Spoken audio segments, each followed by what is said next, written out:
ሰላም በመላው ዓለም የምትኖሩ ውድ ኢትዮጵያውያን በልዑል እግዚአብሔር ስም የከበረ ሰላምታችን ተደረሳችሁ። በፌስቡክ ቆሞስ አባ ጳውሊ ዘቤተ አብርሃም ወይንም ቤተ አብርሃም ሚዲያ በሚለው በውስጥ አባቶች ለምን ወደ ትጥቅ ትግል ገቡ እያላችሁ ኢትዮጵያና ቤተክርስቲያን ያሉበት ችግር ያልገባችሁ ሰዎች ጥያቄ እየጠየቃችሁ ስለሆነ በዚህ ዙሪያ ለአንድና ለመጨረሻ አባቶች መልእክት አዘጋጅተዋል። ከመልእክቱ ጋር መልካም ቆይታ። በስመ አብ ወወልድ ወመንፈስ ቅዱስ አሐዱ አምላክ አሜን። የሃይማኖት አባቶች ሊቃውንትና ካህናት ወደ ትግል የገቡበት ዋና ዋና ነጥቦች። በሀገራችን ኢትዮጵያ አሁን ላይ የተፈጠረው ችግርና መከራ፣ ሰቆቃና መሸማቀቅ፣ ጦርነትና ግጭት፣ ሞትና መፈናቀል በሕዝባችን ላይ ከባድ ማህበረሰባዊ፣ ፖለቲካዊና ኢኮኖሚያዊ ኪሳራ እያደረሰ ይገኛል።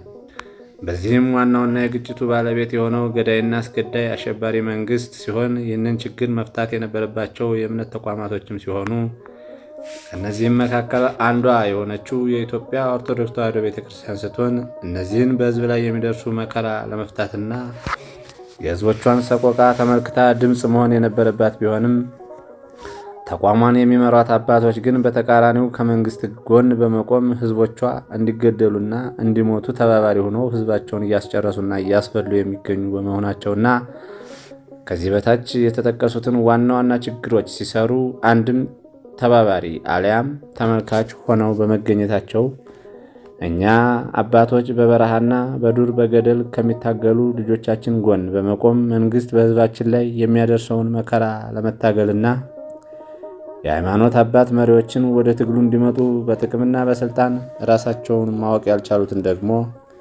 በመታገል ቆም ብለው እንዲያስቡ ማድረግ ሲሆን እስካሁን በአባቶች እንዲሁም በሃይማኖት መሪዎች የተሰሩ ስህተቶችና የሕዝባችንን መከራ ካበዙ ምክንያቶች መካከልም አንደኛ፣ በሀገሪቱ ውስጥ የቤተ ክርስቲያኗ አባቶች መምህራንና ምሁራን የታሪክ ጠባቂዎችና አዋቂዎች በመሆናቸው የሃይማኖቷ ዶግማ ቀኖናና ትውፊቷን አናስጥስም በማለታቸው የተሳደዱ ተይዘው በእስራት እንዲሰቃዩና እንዲገደሉ በማድረግ ቤተ ክርስቲያኗ እንድትሸረሸርና እንድትጠፋ አማኞቿ ጠባቂ አልባ እንዲሆኑ ስህተት በመስራታቸው። ሁለተኛ፣ በሀገሪቱ የሥርዓተ ሕግ ግንባታ አዋጅ በሚወጣበት ወቅት ቤተ ክርስቲያኗ እንዳትሳተፍ ስትደረግ ተመልካች በመሆንና ምንም አይነት አስተዋጽኦ ባለመበርከታቸው ተቋማና አማኞቿ አደጋ እንዲጋረጥባቸው ምክንያት በመሆናቸው። ሶስተኛ፣ መንግስት በሚል ግራ የገባው እሳቤ እምነቷ እንድትሸረሸር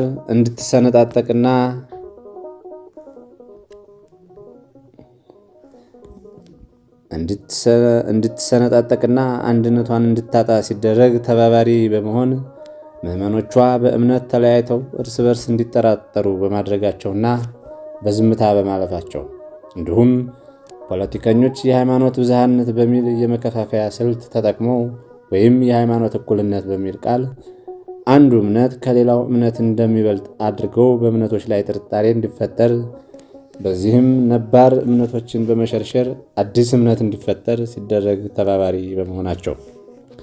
አራተኛ፣ ቤተ ክርስቲያኗ በተለያዩ የአሰራር ችግሮችና በሙስና የተጠለፈች አድርገው በመስራታቸው እንድትደክምና እንድትንቋሸሽ አድርገዋል። ለምሳሌ የቤተ ክርስቲያን አባቶችና መምህራኖች ብቃታቸውንና እውቀታቸውን መሰረት ባላደረገ መልኩ ቅድሚያ መሰጠት ያለበት ወደ ኋላ በመተው ሙስናን በመፈጸም በቂ እውቀትና አስተምሮት የሌላቸውን በመቅጠር ምዕመኖቿ ማግኘት ያለባቸውን አስተምሮት እንዳይቀበሉ አድርገዋል። አምስተኛ፣ በቤተ ክርስቲያኗ አመራሮች የከፋ ሙስና በመሰራቱ ምክንያት ሊቃውንቶቿ በመገፋታቸውና እምነታቸውን ወደ ሌላ በመቀየራቸው እንዲሁም አዲስ እምነቶችን ፈጥረው ዙረው ሲወጓት በዝምታ በማለፋቸውና ተባባሪ በመሆናቸው እንዲሁም የጠፉ በጎቻቸውን ባለመፈለጋቸው። ስድስተኛ፣ ስለ ቤተ ክርስቲያኗ መጥፎ አሰራር የሚቃወሙ አባቶችና ሊቃውንት በሚፈጠሩበት ወቅት ስምና ጽንፍ በመስጠትና በመሰየም እምነታቸውን እንዲቀይሩ፣ እንዲበተኑና እንዲገፋፉ በማድረጋቸው። ሰባተኛ፣ የመንግስት ተሿሚን ከቤተ እምነቱ አመራር ጎን በማድረግ የቤተ ክርስቲያን ሕግ ተሸርሽሮ በመንግሥት ስር የወደቀች እምነት እንድትሆን በማድረጋቸው። 8ኛ የጵጵስና ማዕረግ በቋንቋና በብሔር በማድረግ የቤተ መንግሥትን እሳቤ በቤተ ክርስቲያን ሲደገምና ሲተገበር እንዲሁም ሲኖዶስ እንዲከፈል ሲደረግ ተባባሪ በመሆናቸውና በምዕመን ዘንድ የደም መፋሰስና የአገልግሎት መድከም ሥርዓተ አልበኝነት እንዲነግስ በማድረጋቸው። 9ኛ በአገሪቱ ውስጥ ያሉ የኦርቶዶክስ እምነት ተከታዮች ሲታረዱ፣ ሲገደሉ፣ ሲፈናቀሉና ቤተ ክርስቲያኖች ሲወድሙ፣ ሲቃጠሉ፣ ቅጥረ ግቢያቸው ሲረክሱ፣ በጫማ ሲረገጡ እንዲሁም መዋጊያ ሲሆኑ በዝምታ በማለፋቸውና መግለጫ የማውጣት ፍላጎት እንኳን ያላሳዩ በመሆናቸው። 10ኛ በየአጥቢያ ቤተ ክርስቲያናት የሚገኙ ቅርሶችን ለማጥፋትና ለመደምሰስ ትውልድ እንዳይተካ በመሆኑና የቤተ ክርስቲያኗ ቀኖናዋና ዶግማዋ በመፍረሱ ምክንያት የጦርነትና የግጭት መንስኤዎች አባቶች በመሆናቸው። 11ኛ የቤተ ክርስቲያኗን ሀብትና ንብረት ለጥቂት የቤተ ክርስቲያን አመራሮች መጠቀሚያ እንድትሆን በማድረጋቸው። 12ኛ የአብነት ተማሪዎች ከቤተሰቦቻቸው ወጥተው የሃይማኖት ዕውቀታቸውን ለመቅሰምና ሃይማኖትን ለማስቀጠል ሲያሰቡ ተተኪዎችን መንግሥት የተለያዩ እሳቤና ስም በመስጠት ሲገደሉና ሲጨፈጨፉ ዝምታን በመምረጥና ባለማውገዛቸው፣ ለተረፉት ደግሞ ጭፍጨፋው እንዲቀጥል ተባባሪ በመሆናቸው።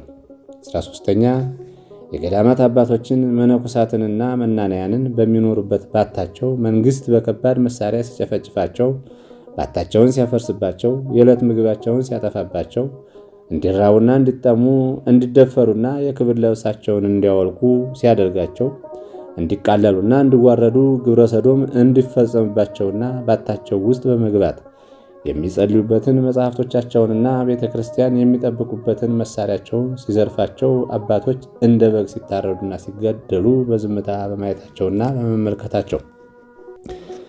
14ኛ ከቤተ ክርስቲያን ወይም ከምዕመኖቿ የሚሰበሰበውን ገንዘብ ለቤተ ክርስቲያኗ ልማት በማዋል ፈንታ ለመንግሥት በመለገስ ለጦርነት ዓላማና ለጦር መሳሪያ መግዣ በማድረግ የኢትዮጵያን ሕዝብ እንዲጨፈጨፍ ተባባሪ አካላት በመሆን ምዕመናቸውን ከመጠበቅ ይልቅ ገዳይና አስገዳይ አባቶች በመሆናቸው። 15ኛ ቤተ ክርስቲያን ንዋያተ ቅዱሳቶቿ በእምነት ማዕከል ሳይሆን በየቦታው ማንኛውም ሰው እየሸጣቸውና ረክሰው በመገኘታቸው ገንዘብ መሰብሰብ እንጂ እምነቷን የመጠበቅ ኃላፊነት የሌላቸው በመሆኑ። 16ኛ ቅዱስ ሲኖዶሱ በመንፈስ ቅዱስ መመራት ሲኖርበት እንደ መንግሥት በፌዴሬሽን ምክር ቤት በመሰብሰብ ውሳኔን በማሳለፍ አቋም የያዙ በመሆናቸው። 17ኛ የእምነታችን ምልክት የሆነውን መስቀል የተለያዩ አምራች ድርጅቶች በጫማ ውስጥ ምልክቱን በማድረግ አምርተው በመሸጥ እንዲዘቀዘቅና እንዲደረግ ሲደረግ ማውገዝ ባለመቻላቸው እነሱም ተጠቃሚ በመሆን እየረገጡትና እየዘቀዘቁት በመገኘታቸውና የመስቀሉን ቅርጽ የያዙ የተለያዩ ምርቶች ተመርተው ከቤተ ክርስቲያን ውጭ በሆነ መልኩ ለግልና ለቡድን መጠቀሚያ ሲደረግ ዝም በማለታቸው። 18ኛ ቤተ ክርስቲያን የማትለምንና የማትመጸወት መሆኗ እየታወቀ ለተለያዩ ግለሰቦችና የቤተ ክርስቲያን አስተዳዳሪዎች ፈቃድ በመስጠት ልመናን በማስፋፋት ለቤተ ክርስቲያን ሳይሆን ለግል ጥቅም እየዋለ ስሟን ዝቅ እንዲል ስላደረጉና በዝምታ በማለፋቸው። 19ኛ የቤተ ክርስቲያኗን ሀብቷና ገንዘቧን ለሚፈለግበት ዓላማ ከመዋል ይልቅ ለግለሰቦች መጠቀሚያና ሀብት ማከማቻ ሲሆን የገንዘብ አያያዘውና የኦዲት አደራረግ መንገዷ የተዝረከረከ እንዲሁም ኋላ ቀር የሆነ አሰራር ሲሰራ በር ከፋች አጥፊዎች በመሆናቸው።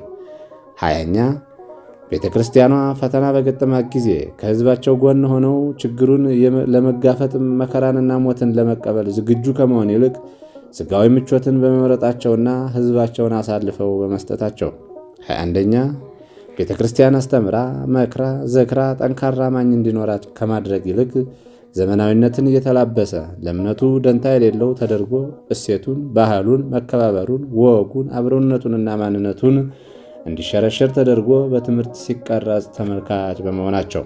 22ኛ አባቶች ለቆሙለት የእግዚአብሔር ሕግና ለሕዝባቸው ከመታመን ይልቅ ለፖለቲካና ለጥቅም በመታለል ከሰማያዊ ሕይወት ይልቅ ለሥጋዊ ምቾት በማድላት ስለ ሰው ልጆች ደህንነት ከማሰብ ይልቅ ሥልጣንን አስቀድመው ምዕመናቸውን እያስበሉ በመገኘታቸው። 23ኛ እምነት ከእምነትነቷ ወጥታ ዶግማዋ፣ ቀኖናዋና ትውፊቷ ጠፍቶ በሴራና በፖለቲካ ተጠልፋና ተሽመድምዳ መሠረቷ ጠንካራ የነበረችውን ቤተ ክርስቲያን ያሻው ፖለቲከኛና ባዕዳን እንደፈለጉ ሲዘውሯት በዝምታ በማየታቸው። 24ተኛ የሌላ እምነት አራማጅ ፖለቲከኞችና መሪዎች በመብዛታቸው እምነቷን በአስተሳሰብ እየሸረሸሩና ጽንፍ እየሰጡ በቀላሉ የሚቀለበስና የሚወድቅ አማኝ ሲፈጠር እያዩ ዝምታን በመምረጣቸው። 25ተኛ ምዕመናን በስደት ማተባቸውን በመበጠስ በባህርና በዱር በገደል እየሞቱ አስከሬናቸው የአሞራ ቀለብ እየሆነና በእገታ በድብደባ እየተሰቃዩ እምነታቸውን በመቀየር በአረብ ሀገራቶች ተገዢ በመሆን በጭንቀትና በሐሳብ የአእምሮን መቃወስና እብደት ሲገጥማቸው ምንም አይነት ሐሳብም ይሁን ምክር ባለመስጠታቸውና ጉዳዩ ከፍተኛ ሰብአዊ፣ ፖለቲካዊና ኢኮኖሚያዊ ኪሳራ እያደረሰ እያዩ በማለፋቸው። 26ተኛ የቤተ ክርስቲያን አማኞቿና ተከታዮቿ በሱስ በስካርና በዝሙት ሲሰማራ ሀገሪቱን የሚመራው መንግሥት ትውልድ በቁማርና በዝሙት በስካር እያሰማራ እያዩና እየተመለከቱ ለትውልድ መክሸፍና መታጠፍ በር ከፋች በመሆናቸውና ለዚህ መጥፎ ድርጊት ተባባሪ በመሆናቸው። 27ተኛ አማኞቿ በባዕዳን ባህል ተጠልፈው የሀገሪቱን ባህል በማይወክል የአለባበስ ባህሉን ሲቀይር ከእምነትና ከሀገራዊ ባህል ወጣ ባለመልኩ ትውልዱ ሲበከልና ሲዋሃድ በዝምታ በማለፋቸው። 28ተኛ ጥንታውያን የሆኑ የቤተ ክርስቲያኗ ቅርሶች በቆዩ አባቶቻችን የተላለፉልን ታሪካዊ ቦታዎች በመንግሥት ፈራርሰው ወደ ሙዚየምነት ሲቀየሩ ተመልካችና ተባባሪ በመሆናቸው ሃይማኖቷን ወዳልነበረችበት አዘቅት ውስጥ ስትገባ በማየታቸው። 29 የኢትዮጵያን ሕዝብ ተስፋና ምልክት የሆነውን አረንጓዴ፣ ቢጫና ቀይ ሰንደቅ ዓላማ የቤተ ክርስቲያኗ ነው እያሉ በሴራ ሲያጠፉት ዝምታን በመምረጣቸው። ለዚህም የኢትዮጵያ ኦርቶዶክስ ተዋሕዶ ክርስትና እምነት ተከታዮች በሚለብሱት የባህል አልባሳት ላይ አረንጓዴ፣ ቢጫና ቀይ ቀለም የተቀላቀለ ልብስ ሲለብሱ በስርዓቱ የባንዲራ ምልክት አድርጎ በማሰብ ልብሳቸውን ሲያቃጥልባቸው፣ ሲቀድባቸው፣ ሲቀማቸው፣ ሲያስራቸው፣ ሲገድላቸው፣ ሲደበድባቸው ዝምታን በመምረጣቸው። የኢትዮጵያ ኦርቶዶክስ ተዋሕዶ ክርስትና እምነት ተከታዮች በየመኖሪያ ቤታቸው ግድግዳ ላይ አረንጓዴ፣ ቢጫና ቀይ ቀለም በመቀባታቸው ብቻ ቤታቸው በመንግስት ሲፈርስ፣ ሲታሰሩ፣ ሲገደሉ፣ ሲዘረፉ፣ ሲሞቱ ዝም ብለው በማየታቸው።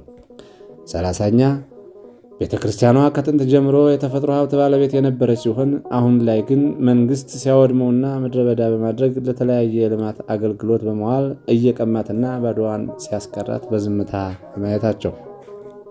31ኛ የቤተ ክርስቲያኗ ጠበልና የፈውስ ቦታዎች በመንግስት የተለያየ አጀንዳ ሲዘጉና አገልግሎት እንዳይሰጡ እንደማያድኑ ተደርጎ ሲሰበክም ዝምታን በመምረጣቸው። 32ኛ የሕክምና ጥበብና ዕውቀት ባለቤትነት የቤተ ክርስቲያኗ መሆኗ እየታወቀ መንግስት ይህን ሲቀማትና ሲያጠፋት እያዩ በዝምታ በመመልከታቸው። 33ኛ የአባቶችን ወይም የቤተ ክርስቲያኗ የጥበብ ምንጭ የሆኑ መጻሕፍት በብዙ ገንዘብ ተሽጠው ከሀገር እንዲወጡ ሲደረግ ዝምታን በመምረጣቸው። 34ኛ የጥንት የሕክምና ጥበባት አባቶችን በመሰወር በማፈን ዕውቀትን እንዲያስተምሩ ትውልድ እንዳይተካ ሲደረግ ዝምታን በመምረጣቸው። 35ኛ የሀገሪቱ ቋንቋና ፊደላት በሌላ ሀገራት ቋንቋና ፊደል ሲቀየር ቤተ ክርስቲያኗ ፊደልንና ቋንቋን ቀርጻ በመስጠት ሀገርን በነፃነት በእኩልነት በማስተማር የነበራትን ዕውቅና ሲቀየርና ሲጠፋ በዝምታ በማለፋቸው። 36ኛ በሀገሪቱ ነፃነት ተሰጥቶት አባቶቻችን ያቆዩልን የጥንት የእስልምና እምነት በኢትዮጵያ ነባሩን እምነት በመሰንጠቅና በመከፋፈል እሴትና ባህሉን እንዲያጣ ሲደረግ በእስልምና እምነት ያሉ የእምነት አባቶች እያዩ ዝምታን በመምረጣቸው። 37ኛ በሀገሪቱ ቋንቋ መሰረት አድርገው ብሔርተኞች ወደ ክልልና ሀገር እንዲከፋፈሉ ተደርጎ ዲሞክራሲያዊ መብት በሚል እሳቤ ሀገሪቱ ዜጎቿ የእርስ በርስ ጦርነት እንዲያደርጉና የሰው ሕይወት እንዲጠፋ ሀገሪቱ የነበራት ባህል፣ ወግና ስርዓት፣ እምነትና አንድነት ሲጠፋ ዝም ብለው በመመልከታቸው። 38ኛ የሁለቱ እምነት የሚያስተምሩትና የሚሰብኩት አንድነትን፣ ፍቅርን፣ ትሕትናን፣ መከባበርን፣ መቻቻልን፣ መደጋገፍን ሲሆን ነገር ግን የእምነቱ አባቶች በመንግሥት በተቀረጸ ሥርዓተ ትምህርት በመመራትና በማስተማር በምዕመናኑ ዘንድ የተሳሳተና የተዛባ ትርክት እንዲሸከሙ ሲደረጉ ተባባሪም ተመልካችም በመሆናቸው በአጠቃላይ በሀገሪቱ እየሆኑና እየተፈጠሩ ባለው ሀገራዊና ሃይማኖታዊ መቃወስ እና ሕዝብ ከሃይማኖት ወደ ሃይማኖት የመፍለስና የመበጣበጥ አጀንዳ ውስጥ በመግባት ሀገረ ኢትዮጵያ እንድትፈርስ አቅደው የመንግሥት ተባባሪ አባቶች ሆነው አግኝተናቸዋል። ስለዚህ መላው የኢትዮጵያ ኦርቶዶክስ ተዋሕዶ ቤተ ክርስቲያንና የእስልምና እምነት አማኞች ይህን ችግር አውቃችሁና ተገንዝባችሁ በማውገዝና ድምፃችሁን በማሰማት ከደረሰብን ችግር እንላቀቅ ዘንድ ተባብረን በአንድነት ለሚመጣብን ፈተና ጸንተን በመታገል ወደ ነበርንበት አቋማችንና ማንነታችንን እንመለስ ዘንድ ከበረሃ አባቶች መልእክታችንን እናስተላልፋለን። ከዝክረ ቤተ ክርስቲያን ወሊቃውንት ዘኢትዮጵያ። እግዚአብሔር ኢትዮጵያንና ሕዝቦቿን ይባርክ። አሜን።